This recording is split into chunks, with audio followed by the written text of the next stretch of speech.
No. We thought we might go down there and take care of his 5 cows if he let us live there for free. That's right. Yes. Let you swim in the pool, because there's got to be a pool back there, right? No, I don't. I think all he's got that lake. You know, he may not know how to swim. Yeah. And then the house across the street, that's a little older house, but another big mansion. He's got about 3 big old fishing boats out there. I saw 2 of them right there in the I don't know driveway. what his name is. He's a lawyer. I'll bet he In is. town. What is his name? I don't know, Bill. I'll be darned. I don't know. Yeah, all his kinds of name. important people live out there besides us. Yeah. We moved here. Well, we bought this land about 1988, Probably. something like that. Yeah. And we bought 16 acres, and our son bought the 44 acres next to it. Right. And then we've since given our 16 acres to him, and we moved up here in 2001. We lived in Grenada. Mm-hmm. You know where that is? Yes, sir. Sure do. Right there off of 59. That's Right. pretty good. Yeah. Hardly anybody. Well, I cheated a little bit. The reason that I know where Grenada is because we vacation in Port Aransas.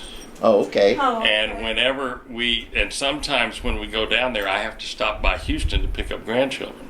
Okay. So when I go, that's where I cut over to Port Lavaca. Oh, yeah. at Grenada. Right. That's right. where that's I know Right I'm in on Grenada down because that's 79 there. whatever road that is that goes to Right, Port that's Lavaca that hits 79. Highway 35 Yeah, and then goes right. down to Rockport and Okay. Tivoli and PA. Yeah, and we all lived that. there. Yeah. We moved there in 1982 from Humble. Uh-huh. Of course, we'd only lived in Humble about 3 years, Right, and that was all the city we needed. right. And we were. I was coaching, and Nancy was teaching. Yeah. And Where were you coaching? where? Yeah. Well, when I left Humble, I was coaching at Humble. I was head boys and girls track coach, cross country and track coach there. Right. Under Sam Mosley. Right. Sam hired me down there. Right. I almost came here. Well, we were in a little town south of San Antonio, Jordanton. Right. I grew up in San Antonio, so I know all the Oh, towns okay. around there. Okay. So, yeah. All right. Wasn't there a big motor company there at Turbiville? That's my father. Is that right? Turbiville Motors, Lincoln Mercury.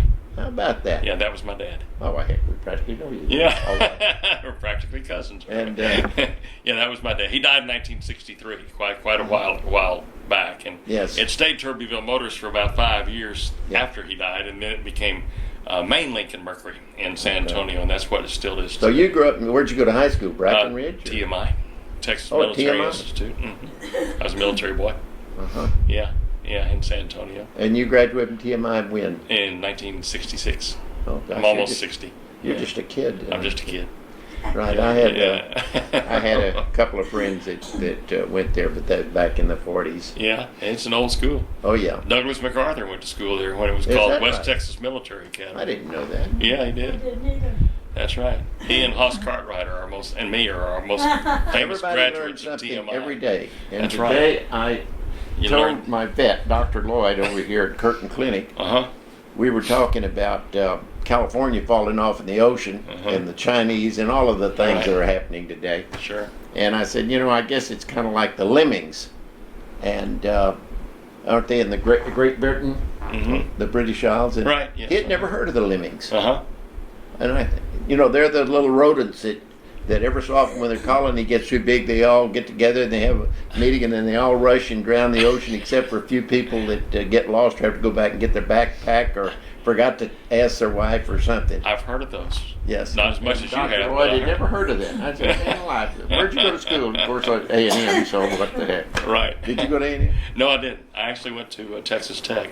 Uh-huh. Yeah, I went out there in the 60s, but I've been here since '84. Uh-huh. I came here. What in the world ever brought you to Bragg? Jackie Sherrill hired me as his sports information director, Is that right? and I did that for 5 years and left and went in private business, and then I got into radio, and I've been on the radio since 1990. I've been WTAW with them, and then I started doing this daily show on the radio called Bravo Brazos Valley, and every once in a while I would feature a veteran from the area, And the TV manager over at KAMU called me one day and said, well, why don't we take that and put that same concept on television? And I said, okay, let's do it. And that was 3 years ago. And we've been doing it ever since, a show a week for 3 years. And Well, I apologize for not having. Well, no, that's okay. For not having seen it because I get up and turn. Do y'all get KAMU out here? That's the public television station out of A&M. I'm sure we. I'm not sure whether you get it or not. Maybe. Would that be a local or would that be on cable? Well, it's on cable. I don't know what cable. You have cable out here? We have direct. The Direct satellite. TV. Yeah, I'm not. We get Bob French. No, okay. Well, it's not on. It's not KBTX. This is KAMU. I'm sure we do. This is the PBS public television station out of A&M. Is what it is. Let me look here right quick. Yeah. What the heck? But it's not If you ever get any public television, free. now there's a public TV station out of the University of Houston, and that's not it. This is the one that's operated by A&M, KAMU TV. Bill, you've got to turn it on. It's channel. If you had rabbit ears, it'd be channel 15. If you're on Suddenly Cable, it's channel 4. Now I don't know what it would be with your, or whether you Go get down it or here. not. Look at the bottom where our local. Look at What have I done? start at 3, Coach. That's all I'm right. not allowed to touch this thing very much. So It's see, with obvious. us having company, I'm able to You're showing off now. Or put on the schedule. Yes, You got your dear. favorite soap operas on Yes, there. dear. Oh, there you go. Okay. Okay, let's see if I don't see it there. It's a possibility you might not get it on the satellite out. Okay, we start with 3. It looks like It would be I don't guess we do. 10, 34, 44. 44, 46, and 100. yeah. We You don't might even- not. You might no not. wonder. You I might, don't have to That's why you apologize. haven't seen it. You don't have to apologize. You can't get it. Yeah. But what I'm going to do is after we do the show, I'm going to get you a DVD of it like this. I brought you one of. I don't know. Do you know a fellow named Ivo Junik? Eunuch? Do you know Ivo Eunuch by chance? Unique. How do you spell that name? Junek. He's one of those fellas from Snooker, Somerville, some of those eunuchs out there. But anyway, I did him, and Turn it off, Coach. I brought that so you can sort of get an idea of what we do. But first, let me just talk about your what brought you to this area. Is your son or what brought you out here? Gonna go. Sure. You got a little time? You bet. That's Well, what we're we here got for. to go back because it ties into our military. Right. Okay. Good. And We can start that way then. If you want to start with where did you? I grew up in Where'd you Eagle grow Pass, up Texas. in Eagle Pass? Okay. right, and had never been many places in my life, but then I was at the tail end of World War II, and my brothers were all gone off to war, and my brother-in-law was gone off, and they went to real war, and The real war. and I was in high school during that time. So Right. when the war ended, pretty much the beginning of my senior year, and so when I graduated from high school, I went to In what, 45 or 46. 46? Okay. Right. I went to Texas Lutheran, Mm-hmm. and I kind of thought I wanted to be a geologist, but when I got there, I played football and made the team, and so I said, heck, this is what I really want to do. And I told my mother that, and she said, I think that's an honorable profession, and so I stayed with it. But I moved around a lot because it's pretty tough paying for it, you know. And I went there and one semester, and then I went to Sul Ross. I thought all my friends were having more fun out at Alpine, so I got on Highway 90 and hitchhiked to. This is how the world has changed, you know. I just packed up my suitcase and got on the highway and hitchhiked to Alpine. And then I wrote my mother a letter and told her I'd moved to Alpine. He says, that's fine as long as you stay in school. And I went there for I went there a spring semester and a fall semester, and I ended up, because I was transfer, I wasn't eligible to play. And then I kind of ran out of money. I did. And so I had to lay out of school. But it was out there that started me in my military thing. I saw this picture of this guy, and this was a lieutenant, and he was in dress blues and whatnot. It said that a recruiter was coming to sign up some people if they were interested in the platoon leaders class. And that sounded pretty good to me, pretty exciting. And Mhm. all of my friends told me I was pretty dumb. And but I went down there anyhow and signed up for PLC, and I went. Were you still at Sol Ross now? Or? I'm still at Sol Yeah, okay. Ross, so that was in between my freshman year and Mhm. the beginning of my sophomore year, and I went to PLC in Quantico and came back, and then I had to lay out of school, and when I laid out of school, well, then I ended up not getting dropped out of the PLC program because I was in college. Mhm. And so I'd signed up for 4 years of reserve, so that was just kind of in your pocket on an ID card that you could tell somebody, yeah, I'm a Marine Reserve.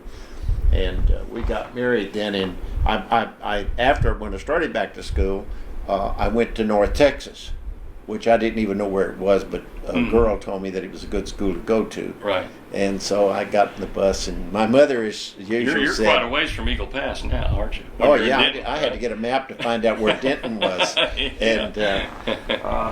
And when I went there, I met Nancy, and I graduated from there the summer of '50, but we got married in June of '50. Mhm. And when we were coming back we got married in New Jersey, and how we got there, I borrowed $400 from my brother to go to New Jersey, get married, and come home. Mhm. Can you imagine that? Is that where Nancy was from, New Jersey? New Jersey, yes, and her dad worked in New York City. He was in But how was she in Texas?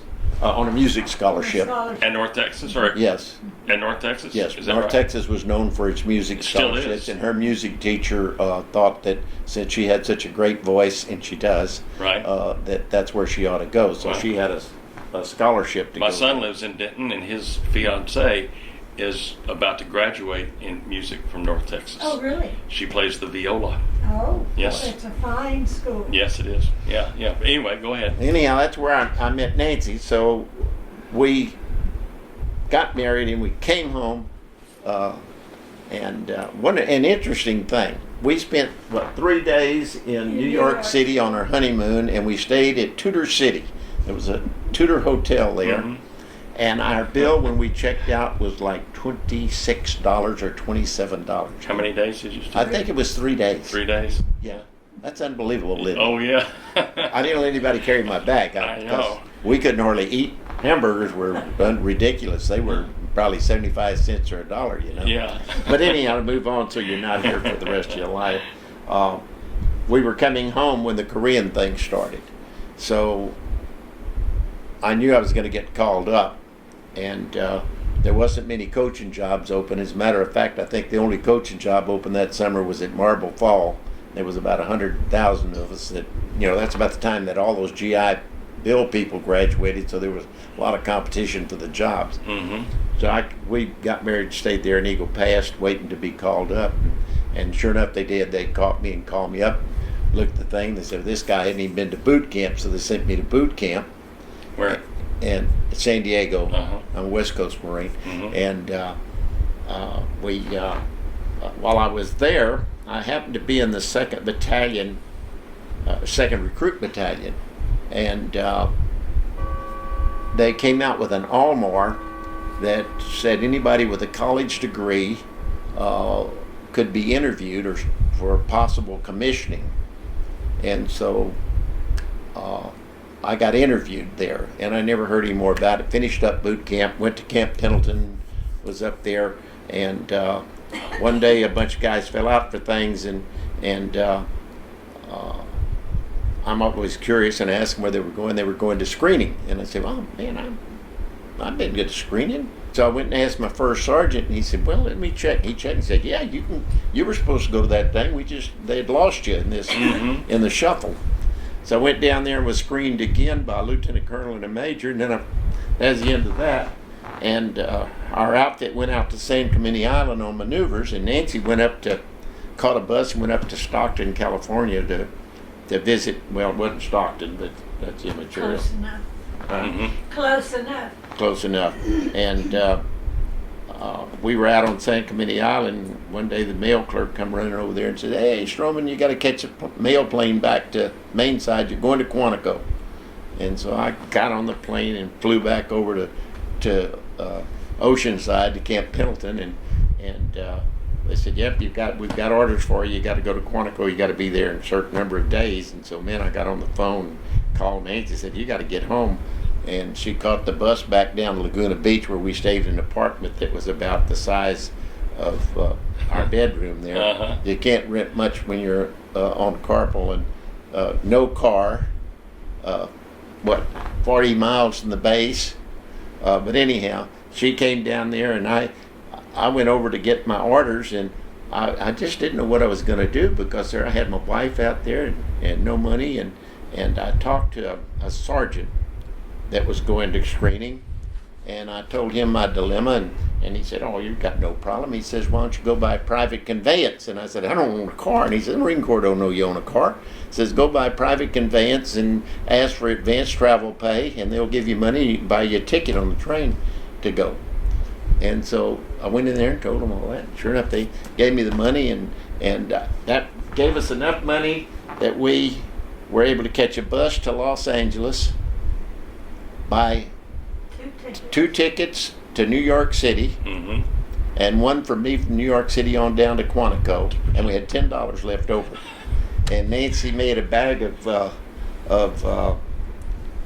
tuna fish sandwiches, and we crossed the United States on $10 and a bag of tuna fish sandwiches So you went cross country on the train, on the train, right? and back then I guess that was.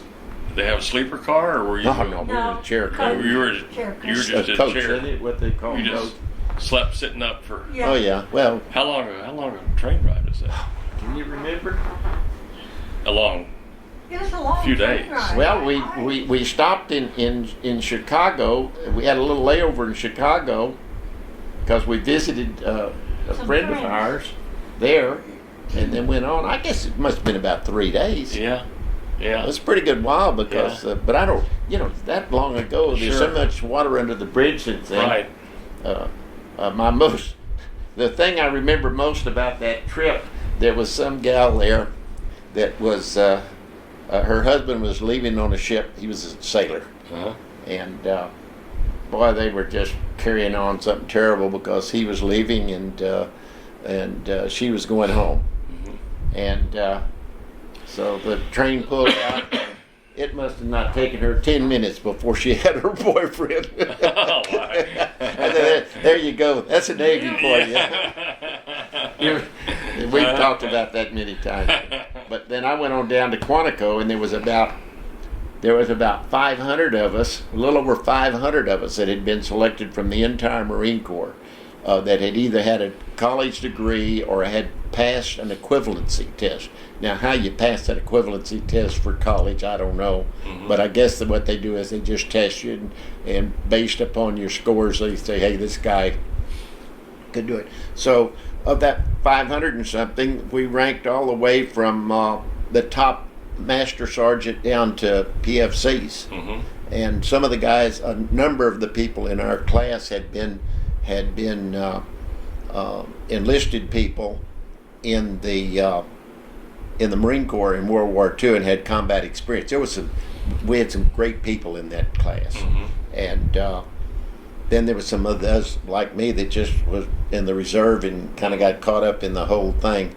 And I did a lot of listening to those people that knew stuff that was going on. Yeah.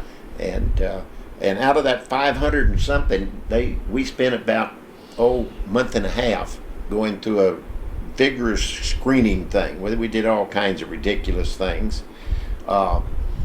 Maybe they weren't that ridiculous, and then one morning we fell out, and they started calling off names, And if they called your name, then you were supposed to go up back to the barracks. So everybody had packed their bag before we went down to this formation. Mm-hmm. And so they'd call a name, and they'd, man, those people must be the ones that are going to get commissioned, because I know he seemed to be a pretty sharp character, And then all of us, that would go on, and then they would pass up somebody that you'd say, man, they couldn't have passed him up. So you didn't know. When they got through with that, there was left of us 292 of us that were left, and they marched us over to a building and said, "You guess you know why you're here? You're And everybody said no. I remember one of our lieutenants, Soderberg, said, "Yeah, beats us. Why are we here? He is an old salty Marine." They said, "Well, you're now going to be sworn in as second lieutenants in the United States Marine Corps."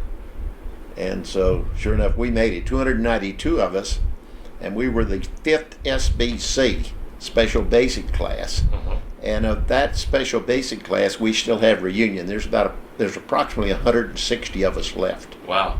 And although we didn't have that many killed in combat, I think we only lost, out of our group, we only lost two guys, Stovall and Singer. But the rest of us, we have reunions, and it's kind of interesting. Yeah. Where do you have just different places around people? Well, we've had one in San Antonio. We had we've had 3 now up at Quantico. We haven't been able to get the West Coast people to do anything. I guess they're out there probably trying to hold the earth together and fight out brush fires to send the devil back to wherever. But we get a little newsletter from them once in a while and, on that thing. So we've hung together pretty good. We got several that live in Texas area, so where am I going with this thing? So anyhow, when we got through, then we went to basic school. They made you in the Marine Corps. They make you a lieutenant, and then they teach you how to be a lieutenant. I see. And so we went through a shortened version of that, because at that time the Marine Corps was pretty short on experienced Marine officers, lieutenant type, and so. We graduated. We were commissioned on 29 May, and we finished up the 1st of September. In basic. What year is this now? 50. 50, still 50. Okay. No. 51. 51. Okay. This was after the reservoir. Okay. Yeah. I didn't go to the reservoir. Okay. And where was basic? Was that in? At Quantico. All Marine officers go through Quantico, Virginia. Okay. And so we got, I know I came home with my orders, and it said, Nancy loved the Marine Corps at that point, because we finally had a little money. We'd managed to buy a car by then. And Nancy thought nothing beat the Marine Corps. I came home with my orders, and it said, "For duty beyond the seas." And she wasn't really happy with the Marine Corps then. No. And so we came back to Texas. I got delay en route. And we had about, I guess, a dozen or so that volunteered to go to Korea. They didn't even take leave. They just left right straight there and flew them straight to Korea. And then there was about 48 of us, and they put us in the 14th replacement draft, which was the next draft going aboard ship. And so we had delay en route, and we finally got to California. And we'd no sooner gotten the 14th replacement draft. We were already assigned our billets and everything aboard ship there at San Diego, ready to ship out. And they came down there and said, "Oops, somebody discovered you guys haven't been to cold weather training." And so they pulled us out, put us in the 15th replacement draft, and sent us up to Pickle Meadows, California. And it was in late September, I guess, early October. We got up there. We were working out down in a. I'm trying to think where we were.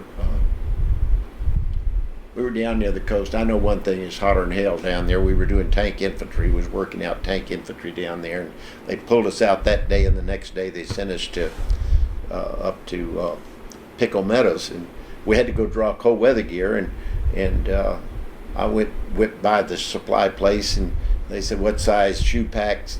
And I told them 8.5, and so they threw 8.5 out there, and I threw them in the back of the car, and all that good stuff. Well, when I got to Pickle Meadows, it was beautiful weather. And they said we're going to have a week up here in the mountains. It's not going to really be cold. Well, the next day a blizzard hit us, and when I put on those shoe packs, I had one that was 8.5 and one was 11.5. And let me tell you, marching and moving through the mountains with 2 boots that didn't fit weren't very good. But the first night, this blizzard came in, and man, I'll tell you what, it was all over the place, and nobody could find him. We bedded down, and the snow came on top of us, and somebody had an attack of appendicitis. And am I boring you to death with this? No, not at all. had an attack appendicitis, so they sent up some kind of a vehicle to get him. Well, when they came into the area where we were all at, you couldn't see us because we were all, snowed under, and they ran over one guy's shoulder. We had a bunch of master sergeants with us, and they were all old and decrepit and out of shape. But another one, he heard the noise, raised up, and he got hit in the head with the differential. But the next morning, as soon as the sun came up, I went over there and I saw where these guys had no longer were there, and their gear was still there, and I found me a pair of boots.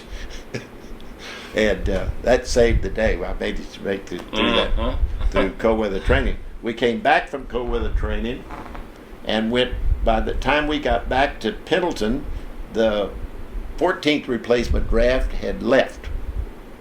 And of course, we were all the lieutenants in it, so they said, we got to get y'all there. So they put us back in the 14th replacement draft, which was at sea. But they said, we're going to fly y'all out of San Francisco. So we all get in most of us had our wives and whatnot with us, and so we drove up to San Francisco, and we reported in 100 Harrison Street. And I can still remember as we went in there, here's all these lieutenants. Nobody'd seen that many lieutenants in the Marine Corps since forever. They said, where'd you guys come from? And they said, well, we have orders to come here. And they said, well, it's not where you go. So they sent us to Treasure Island. And when we got there, guess what they said? Where'd you guys come from? So they said, go ahead and take the weekend off, and we'll see if we can find some kind of flight out of here. So we came back to Treasure Island, and they divided us in half, and half of the group flew out of Moffett, I think, and I flew out of Alameda Naval Air Station, one of the Catalina Mars type things. An interesting thing happened there too.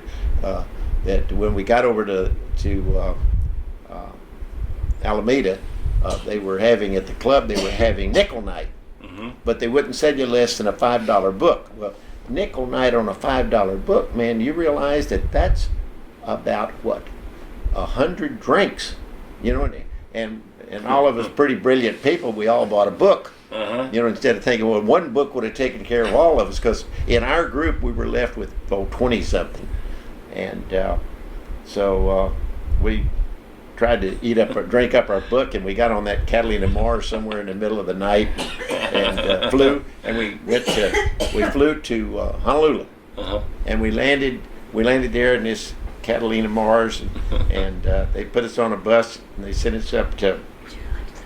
Thank you. Yes, ma'am. They sent us up to some kind of to a Marine base at Barber's Point. They sent us to Barber's Point. And so when we got there and they saw one look at these people, guess what they said? Where do you guys all come from? Yeah. And so they said, we're going to have to figure out what to do. So they said, y'all go ahead and take leave, take a couple days, and we're going to find out what to do. Well, there were several of us that were slow getting ready to go somewhere. And so by the time they got through with it, they'd already discovered to send us down to Pearl Harbor. And they was going to fly us out of our Hickam Field. So we went down there, and I talked to this corporal down there, and I had a brother that had been called back with the Seabees, and he was at Guam. So I said, hey, as long as I'm going to Japan or Korea, I said, you got any flights that go through Guam? I said, I got a brother there, and I wouldn't mind visiting him. And they said, nope, we never go from here to Guam. So I said, well, get me on whatever you can out of here. So I finally caught a flight out of there, and it flew to, I can't ever remember, Tom, whether we went to Midway or Wake, but it was a little bitty thing in the water, and we circled over that thing, I didn't see how they could land that airplane on that little piece of land. And we left there, and we landed the next morning in Tokyo. Tokyo Bay. Is there Tokyo Bay? Yes. Yeah. We landed there. Yeah. And again, when we were reporting, they said, where'd all y'all guys come from? They said, well, we're going to get you out of here. So we had about maybe 20 hours there. And so they had us all, you had to have Japanese money or yen or whatever. And so we spent more money, we spent more time getting ready to go on about a 6-hour lead down on Ginza. And so in the middle of the night, they put us on a mail plane and flew us. We flew right over Mount Fuji and landed in Busan. Guess what? Where'd all you guys come from? And so they said, well, we'll get y'all out of here to division tomorrow morning. And our leader by that time was a guy by the name of Soderbergh, Lieutenant Soderbergh. He was a heck of he was a good Marine, salty old dog. And so they said, y'all be up here tomorrow morning at 6 o'clock. Well, it ended up, we overslept. We got up there, we were late. The captain in charge up there was pretty unhappy with us, and he says, you guys were supposed to be here at 6. And Soderbergh said, well, nobody woke us up. So the guy said, I got a good mind to get y'all, I got a good mind not to send y'all out of here till tomorrow. And old Soderbergh says, that suits hell out of us. And so we were on a plane in about 30 minutes. And we landed at a strip up in North Korea, I think K4 or something. Landed there, and there wasn't a soul there, man. There was nothing there. There wasn't a truck. They just landed on this strip and told us to get out. We got out. And I don't know how many of us were left. There was somewhere around 20 of that 40 some odd. And we got out of there, and there was a sign up there on the side of the road said MSR, which means I don't know how familiar you are with military, but that's main supply route to 1st Marine Division. So we got out there, and pretty soon a 6-by came by, and we hitchhiked on the division, and they still didn't know where all we came from because we beat the 14th replacement draft over, and then they signed us all out. Yeah, Away we went. They were on just at the last of the move to the north as far as they went. right. We just caught the very tail end of it, and I was sent over to the Korean Marine Corps, and I don't know what they thought. A guy that had actually been on active duty for less than a year and was now a leader of men was going to do over there with the Koreans. But anyhow, they sent me over there, and I went to a 4.2 mortar outfit, and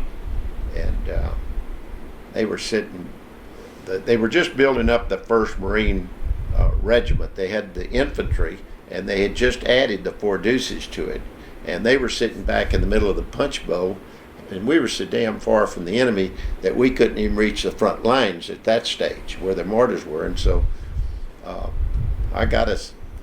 I knew we had to get closer than that if we was going to fight anybody. And so we got moved up. I got them all moved up. We moved up where we were pretty close, snuggled in behind the trenches, and with the 4 deuces. And I took a shower.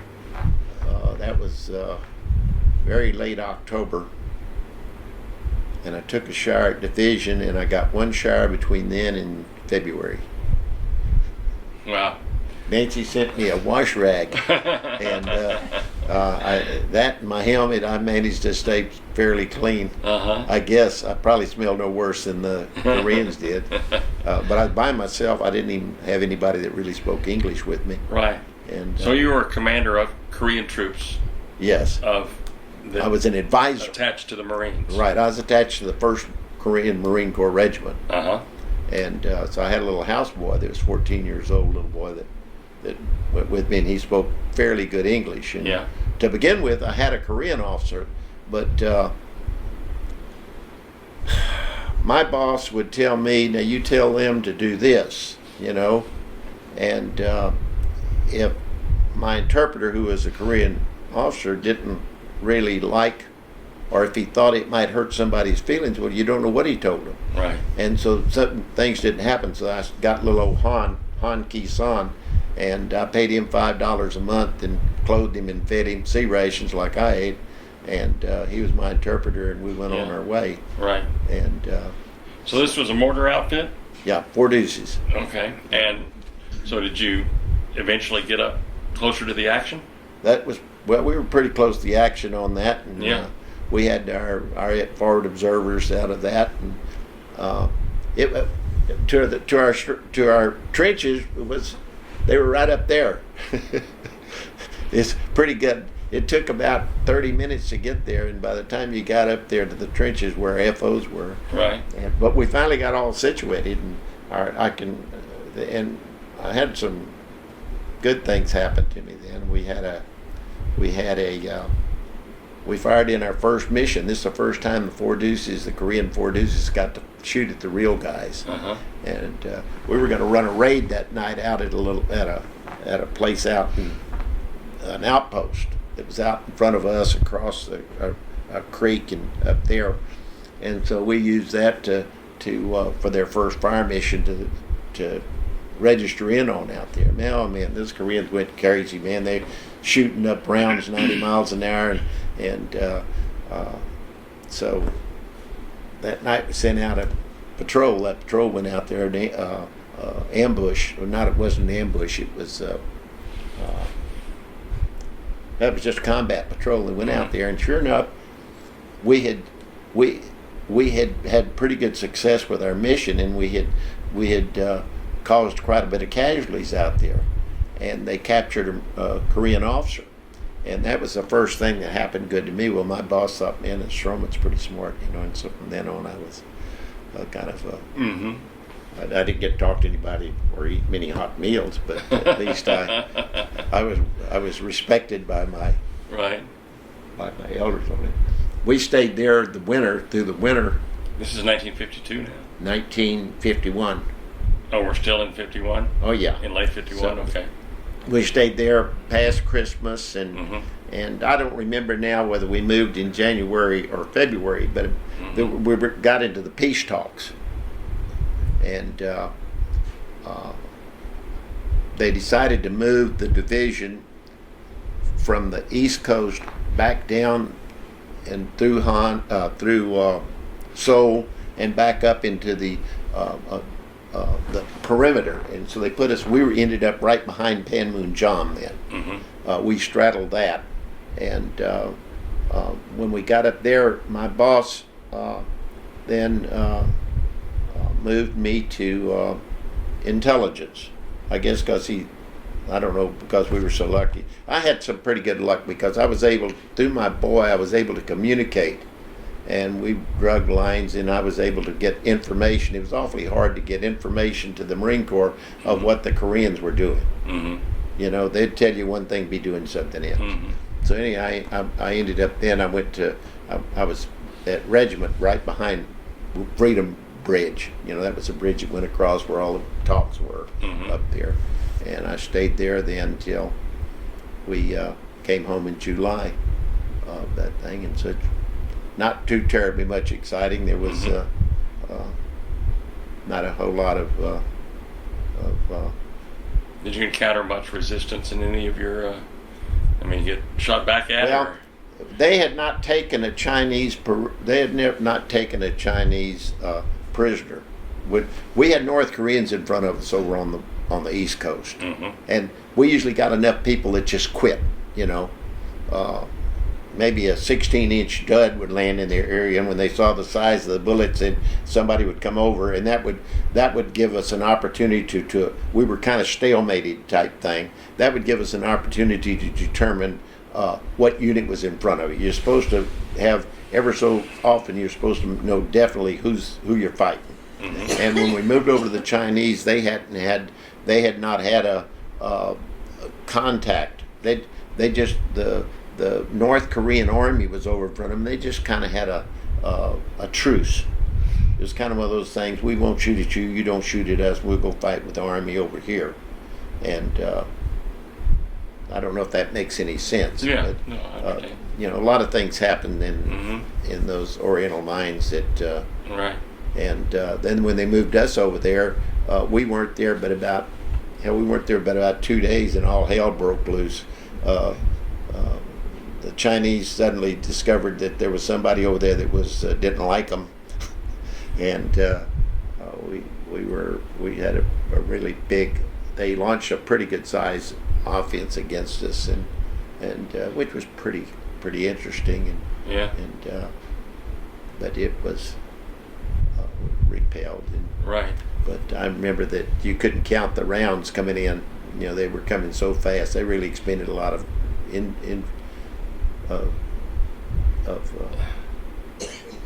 artillery on us and whatnot. And so, but that was kind of the last. How were you protected? I mean, were you just out in the open, or were you? Oh no, we had bunkers. In the bunkers. Yes. But they were flying around you. Oh yeah. Or over you. Oh yeah. I had probably had more income on a daily basis over when we were on the eastern coast. Everybody was, you got income in every time you turned around, Yeah. Were you frightened? Oh yeah. Well, when you get income in, I've always used you get down and you crawl into the toe of your boot. Mm-hmm. And then you'd get mortar fire when you went up. I spent a lot of time on the lines with the FOs and making sure that the guys were still there and making sure doing the things that I was supposed to do, which I didn't know much about anyhow, but I learned pretty quick. Right. And I didn't have any great big deals like some people. And I had a brother that was in the 36th Infantry Division that made the landing at Salerno and what was the other one? Anzio and southern France and all the way up in Janelle. There was,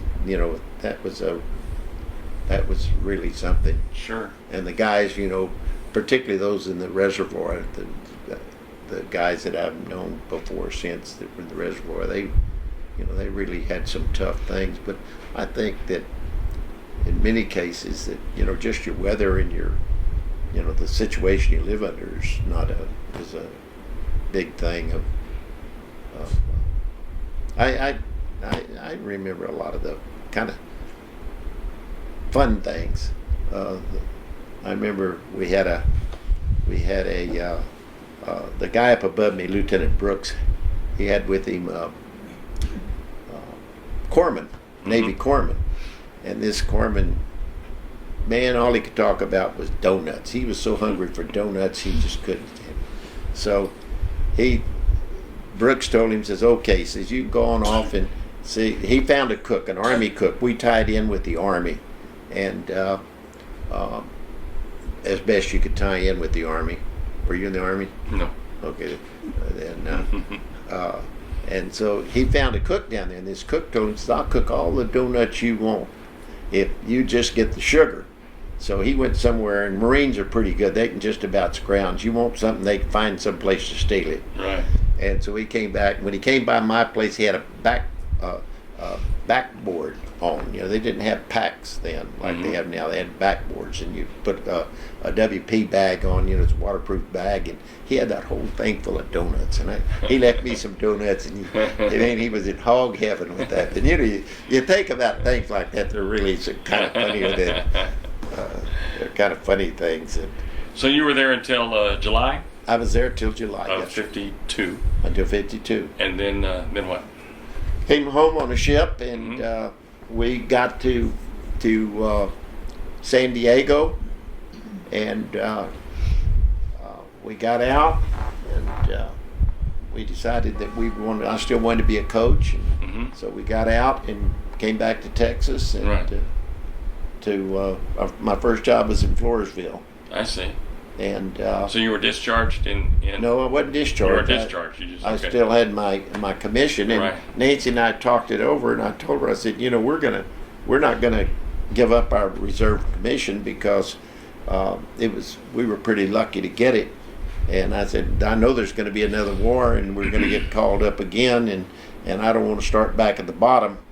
Right. And so we stayed in the reserve, and then I got a letter of commendation that came later after I was released, and they came down from San Antonio and presented it to me at the school assembly, which was a pretty nifty thing, And the guy that presented it down there was a Captain Bader, and he was with the 14th Infantry Reserve Battalion in San Antonio. And so he said, well, if you're going to be in the reserve, you might as well come up and get in a unit. Right. And they didn't pay teachers very good anyhow, so that was a chance to make a little extra money. Right. And so I went up and joined the 14th Infantry Battalion, and then I became somewhat of a professional reserve, because I always managed to stay in a unit. We moved to we quit coaching in '58 because I couldn't make a living. Mm-hmm. I had a wife and 2 kids. In those days, she she took care of the kids, and in those days, if you were sick, you paid your own sub, Sure. and Yeah. you had no hospitalization, Right. and they didn't pay you enough to live on anyhow. Yeah. Between our teaching salary, what I made Marine Corps Reserve, and working all summer, doing something, I'm measuring land, whatever I could do. We barely were scratching our living. So in '58, we'd had a pretty good season in '58, and I was offered a job, and I left and went to Amarillo for a short time, and that didn't pan out, so we went to Dallas, and we stayed there. But I think that I knew that I had made a mistake quitting coaching about within 6 weeks after I quit. Mm-hmm. I really was miserable. Yeah. I had good jobs. We did well. We lived. Where all nice. did you coach? What's your coaching resume? Okay, I coached I started out in '52 in Fort Worth under Ralph Storn. Mm-hmm. He was the head coach there. I coached Floresville. in Floresville. In We were there Floresville. 2 years. Our oldest son was born Right. It's there. in Fort Worth. Yeah, in Floresville. Okay. Right, and then I got the head job. I was pretty young, but I got the head job over at Jourdanton in '54, Mm-hmm. and we were there 4 years. In our 4th year there, we made it to the state semifinals, Mm-hmm. and then that's when I quit, and we were out 7 years, and it took 7 long years to get back to coaching, Mm-hmm. because she had to get the rest of her degree so that she could teach, and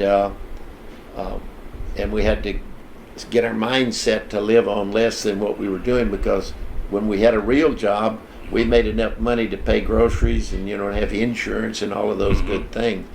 But in '65, the spring of '65, I came home. I was selling electronic medical equipment. I traveled a lot, and I came home and I was really down in the dumps, and I threw my suitcase in. Told Nancy if I had a job, I'd quit this and nothing flat. And she said, well, Coach Harrison called from Jourdanton and said the head coach there had quit, and why don't I apply for the job? So I called the superintendent, who, when I was there, was my assistant coach, and Mm-hmm. so they hired me back, and I stayed there we stayed in Jourdanton. She went back and taught, and So you went 7 years after you left. You went 7 back years, we went right back to where we Went back. came from. as head coach. Right. Yeah. I'm still head coach. Yeah. And we stayed there took them till 1979 to find out that I didn't know how to coach. So you were there for that long? Yes, For we were there 14 for that years? long. We were kind of Yeah. So you coached there from 65 to 79. right, plus the 4 years before, so we had a Wow. pretty good tour there. I've got lots of good kids from there. All from Jourdanton. How far away is that from San Antonio? It's not. Oh, about 40 miles. Yeah, just 40 about miles, just real south. close to Pleasanton. Right. That's better known. Yeah, sure. I still have a lot of. I still call them my kids. I thought an interesting thing. What was it in February? We were invited to a golden wedding anniversary, and there were 2 kids that I had coached right. in Floresville. Right. A guy by the name of Win Wright. Uh-huh. How's he related to old John Conley? Is John Conley his first cousin? I think so. The former governor, you mean? Yeah. Yeah. And Yeah.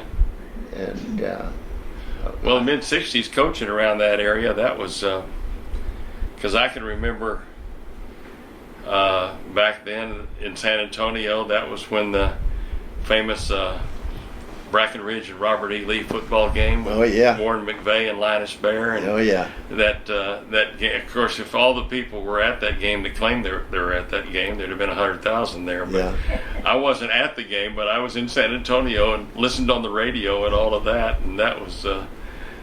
quite a, in the San Antonio area anyway. Yeah.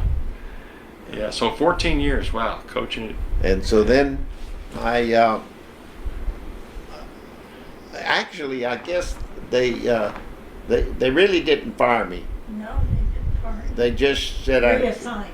they just reassigned me. Mm-hmm. And so I was pretty. I was having a lot of success with runners, with track people. I love track, and I'd never run it, but I had learned a lot about coaching it, and we were very successll at it. So I stayed on as the head track coach there. I see. And for 1 year, but I just wasn't very happy. It's kind of not, it just. Hard feelings. Yeah, it was a difficult thing. So we applied. I didn't think I wanted to be a head coach anymore, and we went down to. Well, first of all, Coach Green called me. Merrill?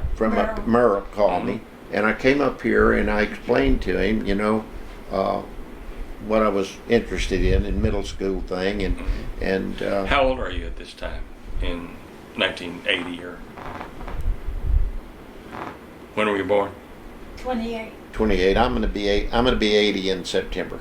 Okay, so you were only 52 years old. Oh yeah, I was 1980. only 52, but I thought I was pretty old. Oh, okay. Yeah, now my kids are that old. Yeah. And, I explained, Okay, and so Merle you're still a said- young man. You're only 52. Yeah, I'll tell you how. Prime of life. My son was working here, and he was in concrete business, working for Brazos Valley Concrete, and they delivered some concrete out to a job where I guess it must have been a church that Merle was involved with, his church, and they were building the church, and so they were talking. He and my son were talking, and Merle Green told him, says, "Well, anybody that talks that well about their father, I'd like to interview him." And so that's how I got my interview with Merle. And so in the meantime, I had been interviewed in Humboldt, Katy, Spring Branch, Deer Park. I had a good friend down there by the name of Kay Graves, who was an Aggie. He has a twin brother, Ray Graves, who was a pretty good football player here. Right. One time, I don't know if you're familiar. Oh yeah, sure. Remember Okay, the well, name, Kay, certainly. Yeah. Kay coached at LaPorte, and I had met him because I'd been on the South All-Star Selection Committee in '72 or '73, and so he kind of liked me, and so I guess so when he found out I didn't have a job, that I was looking, he told me about the middle school thing, that maybe it'd be something that I liked. And so I went there and I interviewed all those places, and one of them we interviewed was Sam Mosley at Mike Mosley's dad was the AD at Houston at Humboldt, and so we interviewed there and we kind of liked it, and so we came home and I picked up the phone and I called Sam and I told him I'd take the job as a middle school athletic coordinator. And I hung up the phone and I didn't walk from here to that plant there, and the phone rang and it's Merle Green. He says, "I've got it all set up for you." He said, "I like the idea and I've convinced him, and you're hired." And I told him, I said, Merle, I said, "I'd love to go to Bryan, but I've already told Sam I'd take that other job." Because I'm sure that at the time, if we'd had the choice, we'd have just got to Bryan a lot earlier. And but we made it here anyhow. The Lord always sends you where you ought to be. Exactly. You had asked me earlier how. So how long were you at Humboldt? I was only there 3 years. I was there 2 years as a middle school coordinator, and then I really wasn't happy at that. And Aldine, the AD over at Aldine, called me and he offered me a job as a head track and cross country coach at one of the high schools over in Aldine. And so I went over there and interviewed. That's pretty good. All I had to do was coach track. I didn't have to coach football. I didn't have anything to do with any other sport. And so I came back and I told Sam, I said, I'm going to quit because I'm going over to Aldine. And Sam said, "Well, what are you going over there for?" And I said, "Well, all I got to do over there is coach track and cross country." And he said, "Why don't you do that here at Humboldt?" And I said, "We don't have that kind of job here at Humboldt." And he said, "We do now." And so I was here 1 year, but the guy I replaced as a track coach moved up to first varsity assistant football coach, a guy by the name of Tom Jones. And Tom and I were pretty close friends, and of course, he had coached track, so he had you get a special love for track people. They're just they're just a special breed. Oh yeah, because they they got to run and they do all those things because they dearly love doing it and they Right. like to beat people. Oh yeah. They, you know, when you get a good track team, they're not happy unless somebody knows they've just been whipped by somebody else. It's very Exactly. competitive. It's Oh really, yeah. it's a great sport. Yeah, it's the most basic sport of all. Get from here to there quicker than you can. Our neighbor across the street was a couple by the name of Olson, and he worked at a bank at Fannin Bank, and Nancy taught with his wife, and we had become pretty close friends there at Humble. Well, his brother was an attorney down at Grenada, and so he had met me, and so he called Ivan and told him that their job, that they had a head job open in Grenada, and that maybe I'd be interested in it. And I told Ivan, I said, you know, I don't think I'm that wild about going back to being a head coach. And so I told Tom Jones about it. Well, Tom had been trying to get a head job, but you can't get a head job unless you had head job teaching. You know, you know, how do you get experience if nobody hires you? So anyhow, he went up there, and the principal was a guy by the name of Gerald Wynn. You know Gerald? You know Yeah, Gerald? sure do. Okay. Yeah, he was up here in Right. College Station for Yes. Oh yeah, he came For from. years. He was our high school principal. Well, exactly. He So- retired about 10 years ago. Yeah, you something probably like know that. Ivan Olson also. He's the I know. president of First National I Bank. know Ivan very well. He gave me a loan for my business when he was at Okay, when he well, was at he's First He American Bank. and Candy are probably our best friends. Is that right? Oh, yeah. Okay. We're going on a cruise with them next month. Are you really? Oh yeah, we Yeah. we vacation with them almost every summer. Is that right? Oh yeah. I'll be darned. Well, no, that's a small world. No, I know Ivan Yeah. very Oh well. yeah. Yeah. Oh yeah, they're good. Wow. It's great to go on vacation. He's a young with them. guy, though. You know. Yeah, Well, right. Yeah. Here we are, 78. The nice part about going, we like to go with somebody young like that because I don't have to do any thinking. Right. You know, Right, he says does it all. it's time. He does all the thinking. He says Yeah. it's time to get a drink. Okay, you know. And we did. We were just out at. They have a place over here at North Zilch Right. called Easy Money. Uh-huh. We were just out there. Little 34 acres. We were out there last Yeah. Saturday night for Yeah. steaks, and Yeah. but we're very, very close. That's wonderful. Yeah. I guess I kind of a surrogate dad or something. Yeah. I sometimes think he pays more attention to me than my own kids. Yeah. And, Yeah. Well, no, when he was At America. working for Don at First American, I had a business. I told you I was in private business for a few years, Right. and he gave me my loan to do that. So Yeah. so I know I think a lot of him. So Yes. what he's kind of fine. business were you in? In College Station for many years there was a putt-putt golf course in College Station, and I actually opened it. Was that right over there, close to where, right across from that Chinese place? Yes, that's Okay. it. I built that Okay. with the loan from First American Bank, How about and then I sold it about 4 or 5 years later. But yeah, Ivan helped me a lot with that. Yeah. So Well, Ivan's he's a tough banker. oh yeah. Well, he keeps. He's been a couple of places and keeps getting promoted, so he must do a good job. Yes, Yeah. he must. Yeah, he must do a good job. So you were in, where'd we leave you, in Canado? I don't know what. Okay. Oh, you were thinking about going to Canado for Oh a yeah, head so coaching we went to job. Humble. Then I told Tom about the job, and he went there, and Gerald Wynn. Yeah, loved Gerald the Wynn, shot- that's right. Loved the shot and discus, Yeah. and so Tom was a great shot and discus coach. He's probably one of the top high school shot and discus coaches, maybe in the nation. Right. And he had all kinds of good luck with that. Well, Gerald was a shot and discus guy, and had a son that was in school, so I think that had a whole lot with him to do. Yeah. That got through the non-experience, you know. Yeah. So when Tom went there, he asked me. He said, if I go there, will you and Nancy come with me? And so I asked Nancy, and she said, yeah, anything, get out of it. Somebody asked me once, why did you move from Humble to Grenada? And I said, well, the best way I can explain it is this. When I lived at Humble and I came home from school, I was surprised we hadn't been robbed. And when I was in Grenada, if I'd have come home and been robbed, I'd have been surprised. Right. So Right. that was a So big you wanted difference. to- And so we went there, and I coached for 2 years, and then I taught 1 year, and then I became a principal, and we were principal till 91 when we retired. Yeah. So you did coach in Grenada. Yes, I did coach Coach there. football. I was assistant coach. Okay. Matter of fact, you know Robert Arzabal. Not sure. He's the president and CEO of Microwave. Oh, okay. Okay. I taught him his first computer class. Is that right? Yeah. Okay. How about that? Yeah. As a matter of fact, he just worked on my computer the other day. So. Yeah. Yeah, ask how we ended up So here. what did you teach? I mean, you taught, what was your I've teaching? taught almost anything that nobody else could teach. Anything that That they was- said let a coach teach it. Especially if they'd had discipline problems. Taught or history, whatnot. taught- I've taught math and Yeah. science and social studies. Any Yeah. one of those. I grandfathered under where I could stay ahead of the kids and teach. Right. And that's how I happened to get into computers, because when I went up to the head track coach job at Humble, the only teaching job they had was math. And I needed 3 more hours of math, and so I took it in computer math. Mm-hmm. And that's how I got started into math. Yeah. And Tom and I went there and we introduced Grenada to computers, which was kind of interesting too, because the superintendent there was a really great guy by the name of Frank Hafernick.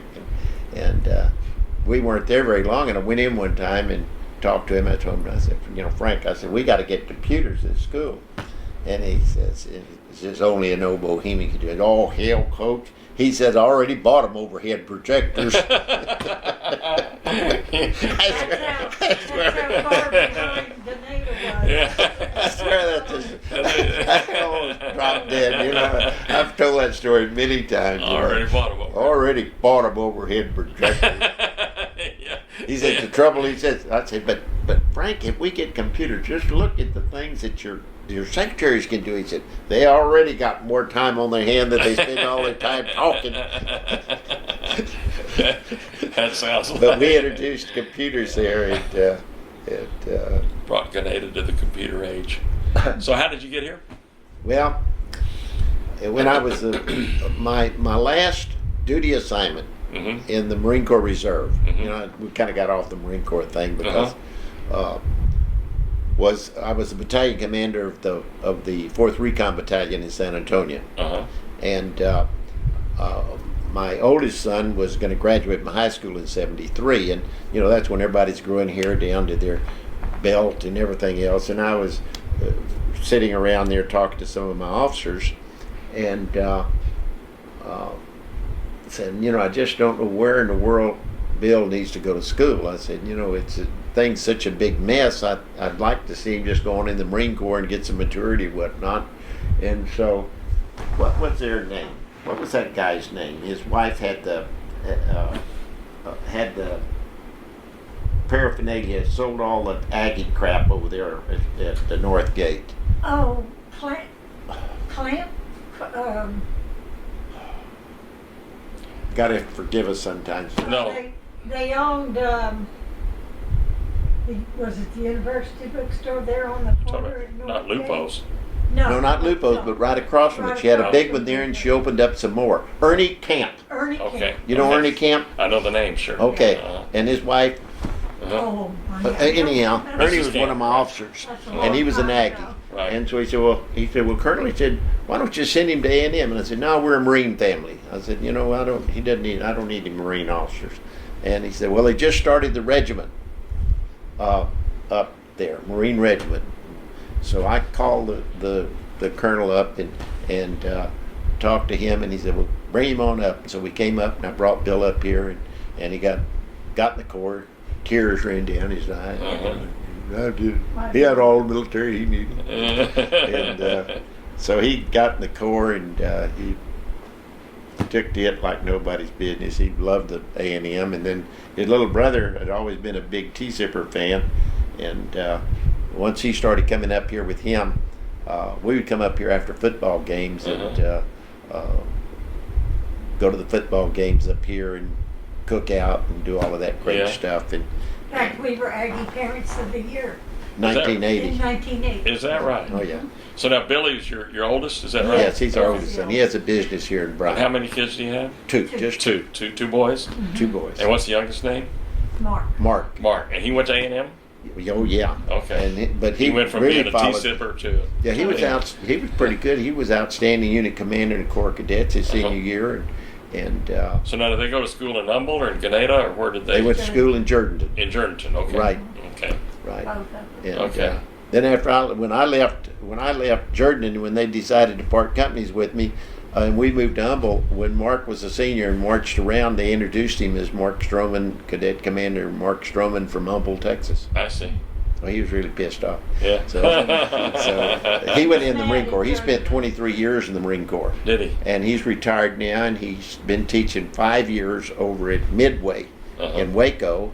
And he's just now making a change from that, and he's going to be a regional director for the Marine NROTC, high school NROTC program in the United States. One of the regional directors has 42 units in Texas, Oklahoma, Louisiana, Arkansas, Mississippi, and Tennessee. Yeah. He's taking that over next month. So y'all came up here in what year? Oh, I never got around to it. That's okay. So 201. that brought us to A&M. That started us coming to A&M, and we've been to almost every home but games since. Right. And we became really Aggie fans in all of that.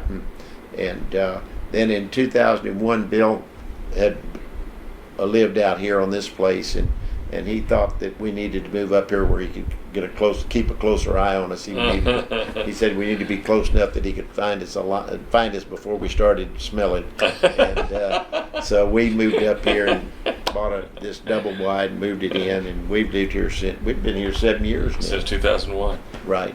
Yeah, and he's in Midway now. Is that right? No, that's Bill. No. That's the one Bill. up here. That's one Yeah. that has a business in Bryan. Okay. You know, Okay. He's got a company called FDR, and they do underground monitoring, Okay. fuel tank monitoring, and Right. cathodic protection, and all types of things that have to do with fuel storage and whatnot. I know one thing I was going to ask you is, if I'm figuring right, you were only in your 40s, I guess, during Vietnam, but you didn't.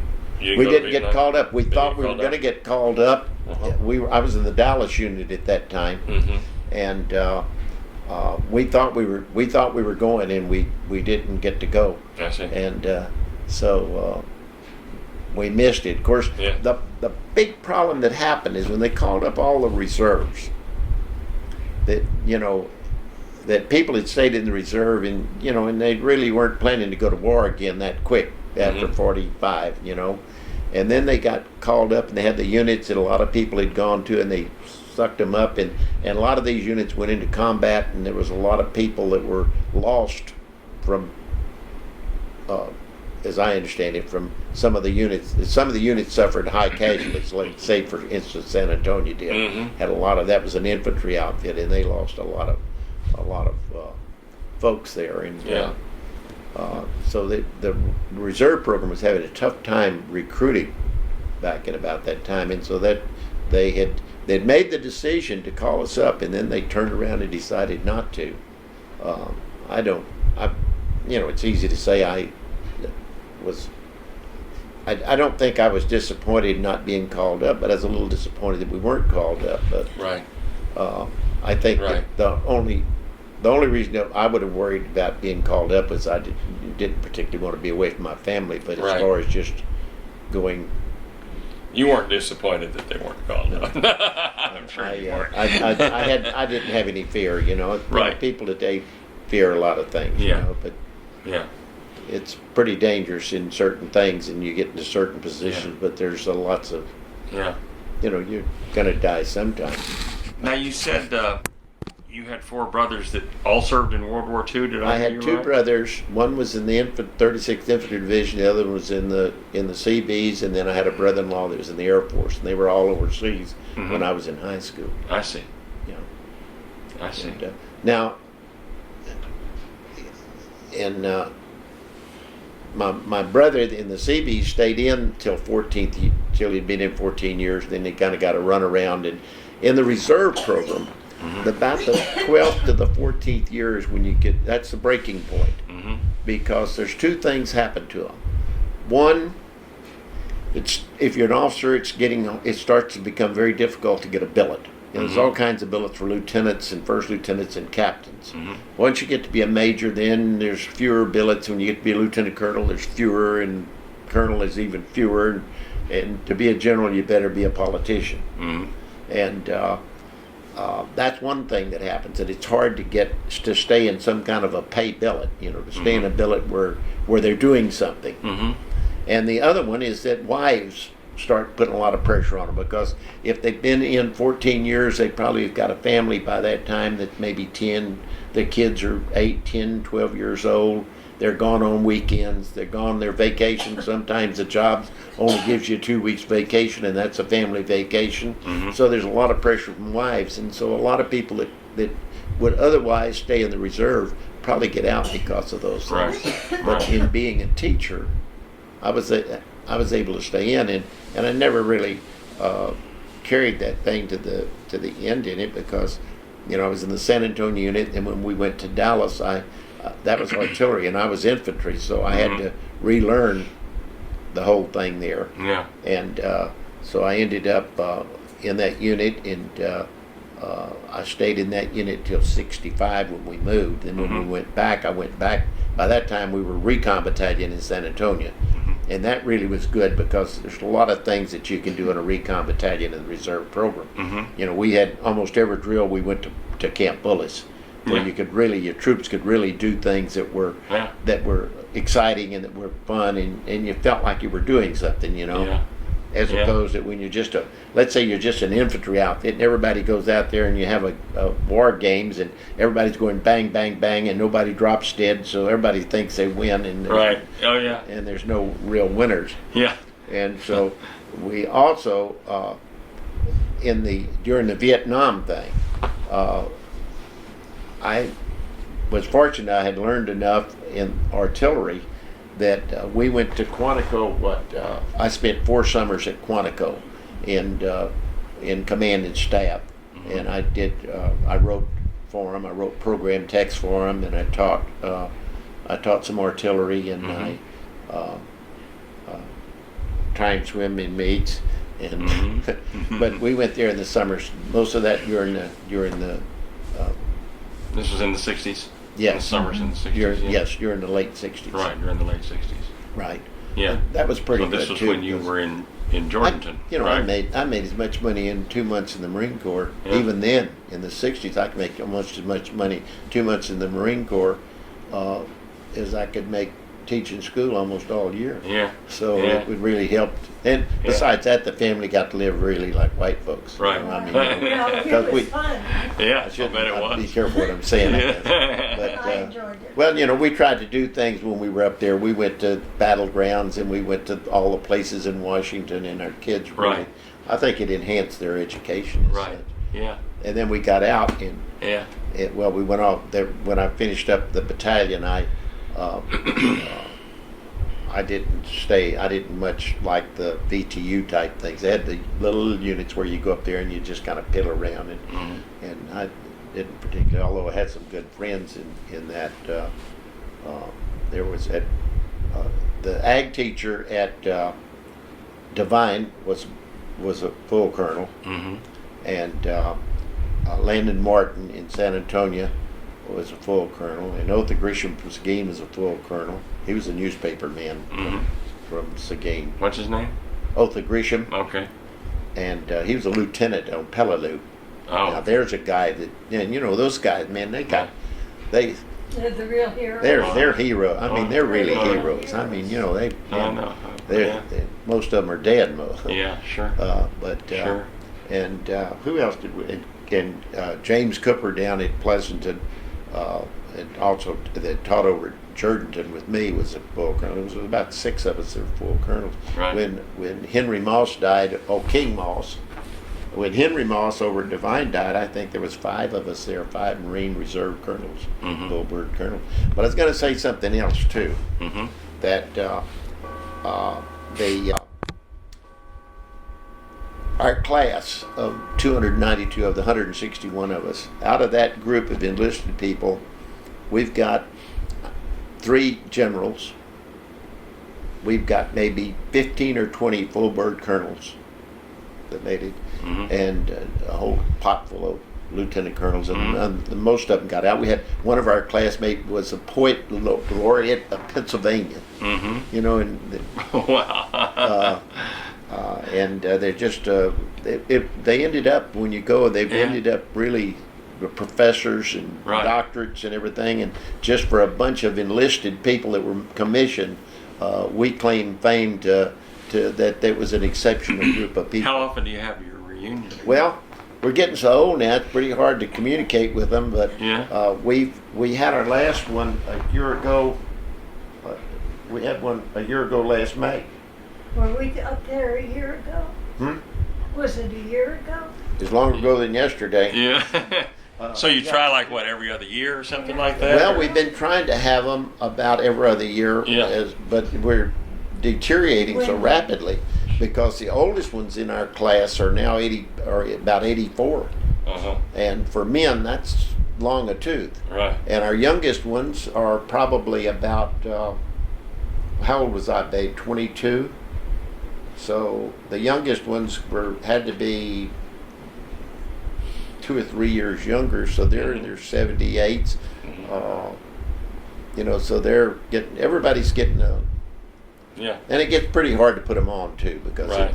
they're not an easy thing, and it falls on the shoulders of what we call our hindquarters. We have a group that stayed in the Marine Corps that live in the Quantico area, and it falls on their shoulders to put on a lot. And with us down here, there's only about 5 of us that can put on the thing like in San Antonio. Yeah. But it's a lot of fun. Right. Oh, It's hell, a lot of that fun, is. especially when you get back and you get to talking because half of them can't remember facts Right. like I can. Right. So I don't. You- Now I don't know. I don't know that in covering all of this and doing all of this talking and whatnot for we've been talking for an hour and a half. I don't No, know. it's If a I fascinating- don't know if I've got anything. Well, no, that- it's a fascinating story, and you'll know that the shows that I do, I don't. Everybody that's on my show, not even the majority of the people on my show, are people that have served just like you.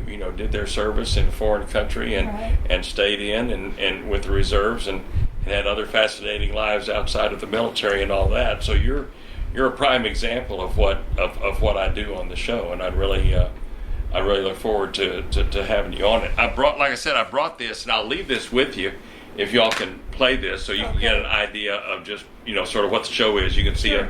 a copy of the show. It's a 30-minute show, so we're going to sort of boil so if you everything get me down. to shut up, you can do it. And yeah, I'll just sort of lead the conversation is what I'll do.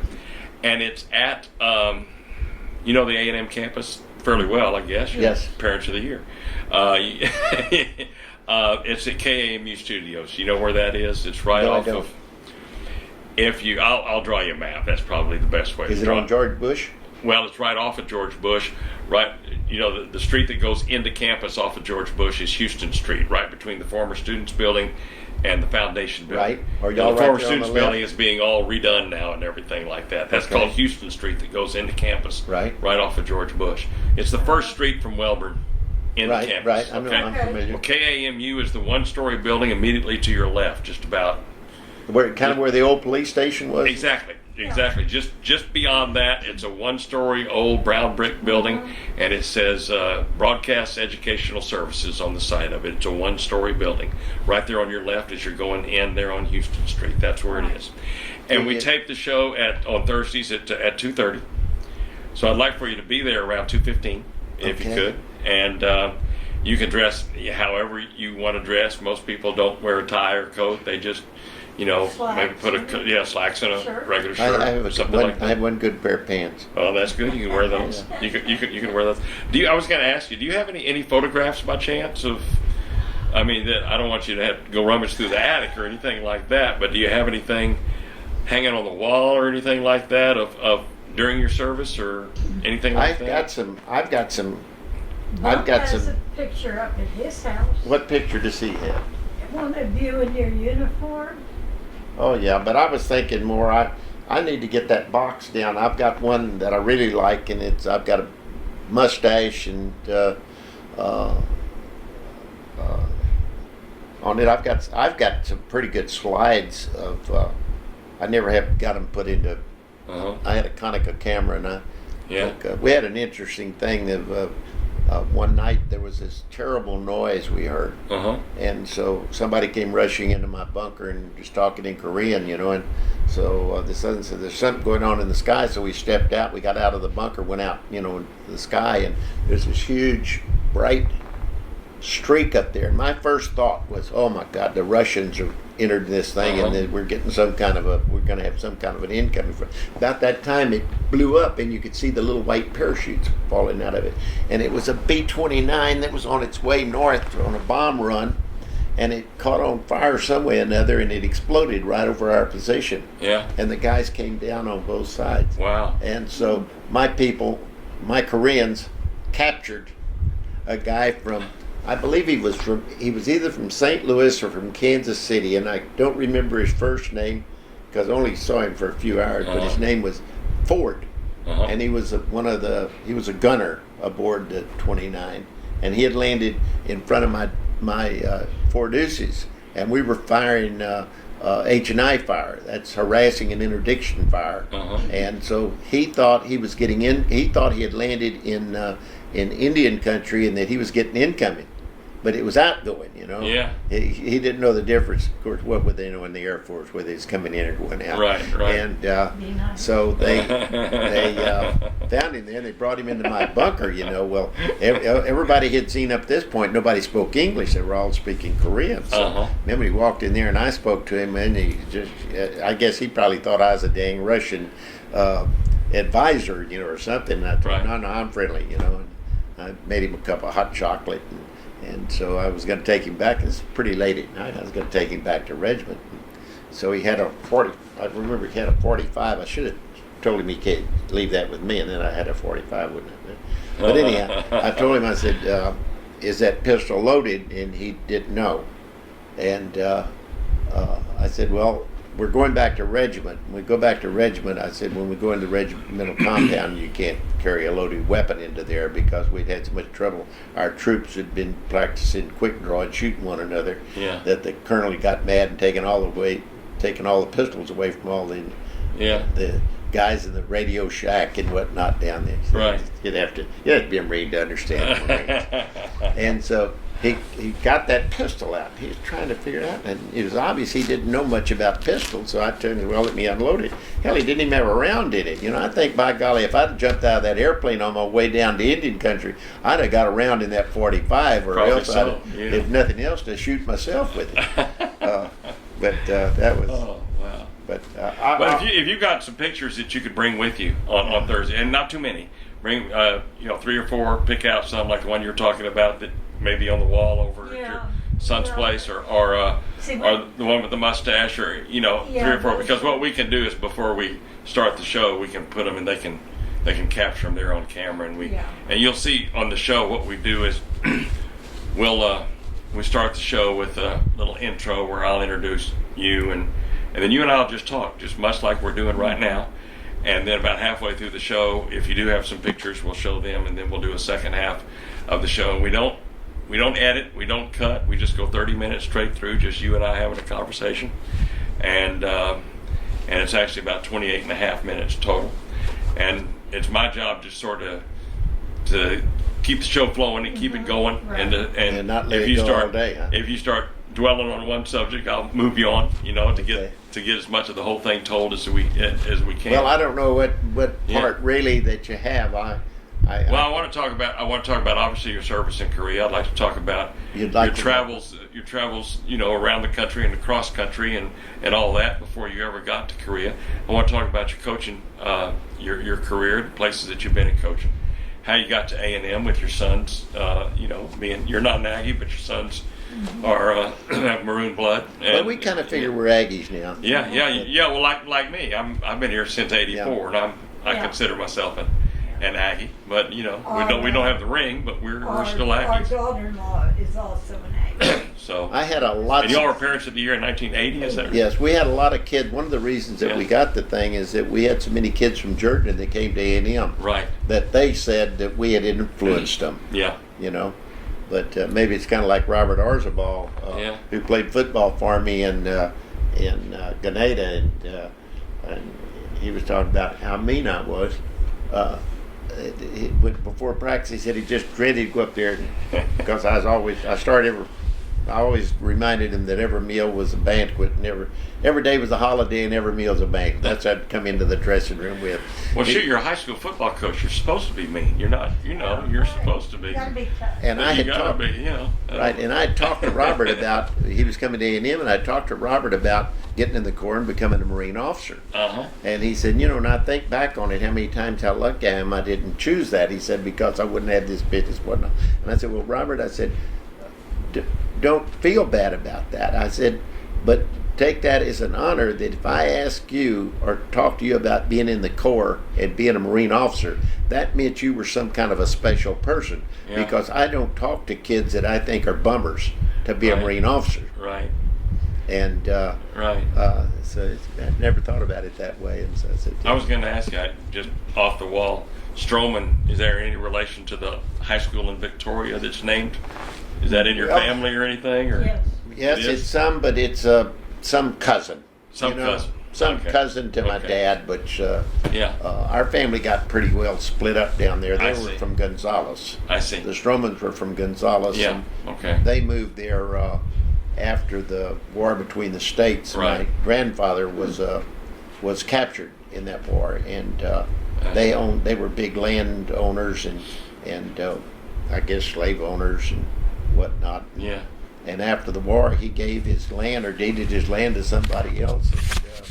And, packed him and a bunch of other people. They came to Gonzales, Texas. Right. They had the first steam-driven cotton gin Is that right? in Gonzales. And the scales are in the museum in Gonzales. Is that right? It's pretty interesting. I'll be darned. I was talking to a guy the other day, and I went to the house where my mother lived, and he happens to be, as a youngster, upright. His dad This is not Coach, but I'm proud of this picture. This is Mark when he went to Kuwait. And you can see This is your youngest son? the others. Right. Uh-huh. Yeah, Yeah, he got a bronze star there. yeah. This was in Desert Storm? Kuwait. What am I saying? Yeah, Desert In Storm. Desert Storm? Yeah. Yeah, Okay. they were Yeah. one of the first ones through. He was artillery outfit. They were one of the first ones through the berm. Now, was he Army or Marines? Marine. He was Marines. He's a Marine. I'm sorry. You kicked me out of the house. Go if he- Well, you're going to meet a fella, maybe, if he's there, on Thursday, who works for KAMU, who was a Marine in Desert Storm.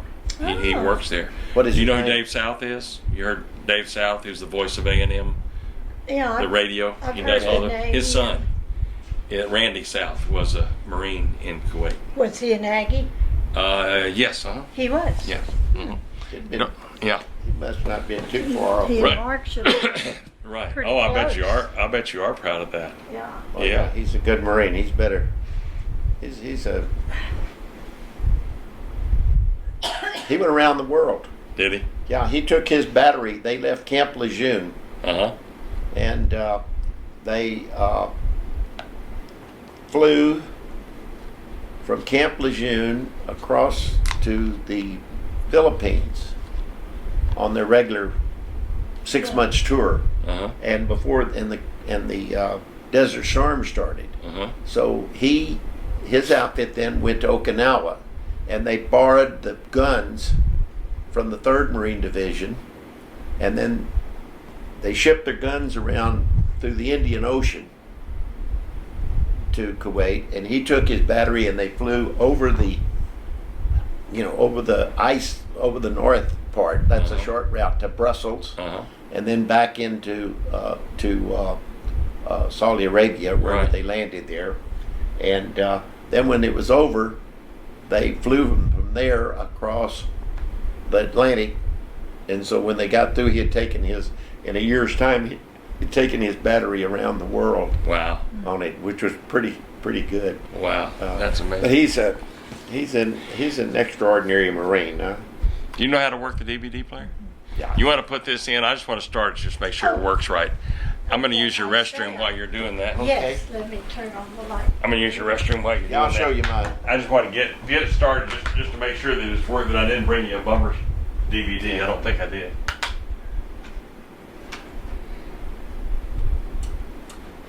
I've talked you all the way into rest stop, huh? Well, it's 20 miles out here. It's about 20 miles to the campus. These are both your sons here? Yes. Nice, Colby. Good job. Yeah, you did a really good job. I've got to go to, what is it, TV input or